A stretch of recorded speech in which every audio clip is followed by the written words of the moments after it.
Hey, good morning, everyone. Welcome to the Blockchain Advisor channel. It's January 28th at 8:07 a.m.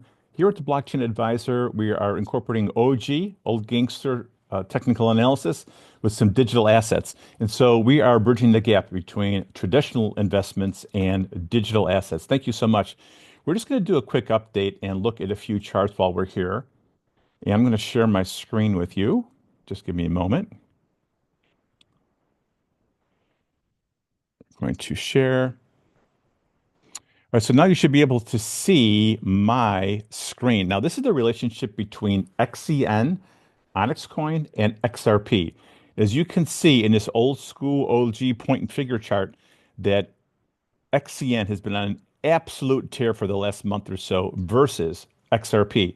So again, the idea of relative strength is to compare one asset class with another. You can compare the S&P 500 with the NASDAQ QQQ, Bitcoin versus gold, which we'll do shortly. And we're also going to be able to compare XCN and XRP, two very popular tokens, these both tokens on the ISO 222 platform. So once again, we could, of course, we could possibly and always just be a bag holder of both tokens.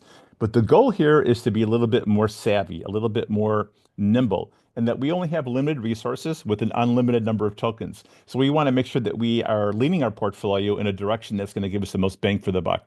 So once again, you can see here that XRP is performing technically not as strong as XCN. And this really tripped out on a buy signal in the beginning of this year, back in January 16th, 2025, where actually, if you go back to 2023, almost 2 years ago, had you started a portfolio with $100,000, it would be worth 3.4 million, which is crazy insane. But that's the potential of Bitcoin, blockchain, and the new digital assets, especially under the new crypto economy. So here we have Bitcoin only down small yesterday, all things considering, down about 0.5% to 102,065. And you can see here on the chart that the high of the 10-week moving average, which is kind of like a Bollinger Band, is at 125,433. Midpoint down here is about 98,000, almost 100,000. And if we were to get a real good sell-off, we could definitely take it down to the 70,000 area. I don't think it's going to happen, but it could. So let's keep an eye on the overboughtness and oversoldness of Bitcoin. Here we have GDLC, the Grayscale Digital Large Cap Fund. It is on a sell signal with respect to gold. So gold right now, for the time being, is going to outperform GDLC.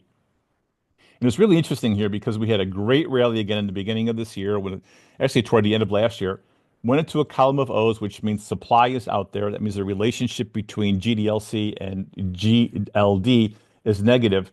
Here we have gold favoring here, we have G favoring, but we haven't made a new high here. So let's just keep an eye on these relationships. I think what's going to happen is we may or may not breach this new relative strength high going into the fourth quarter. But we're going to keep an eye on the relationship between GDLC and GLD. I think again, it's really a great pairs trade, a great relative strength trade to watch. And I find it also very interesting that the Grayscale product has not exceeded its previous 2021 high. I find that really interesting.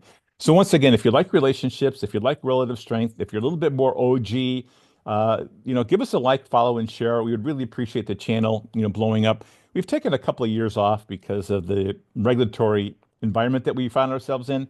So I think we want to get back onto the game. So give us a like, give us a share. Let us know what kind of pairs trading you'd like to see, and we'll catch you on the next Blockchain Advisor episode.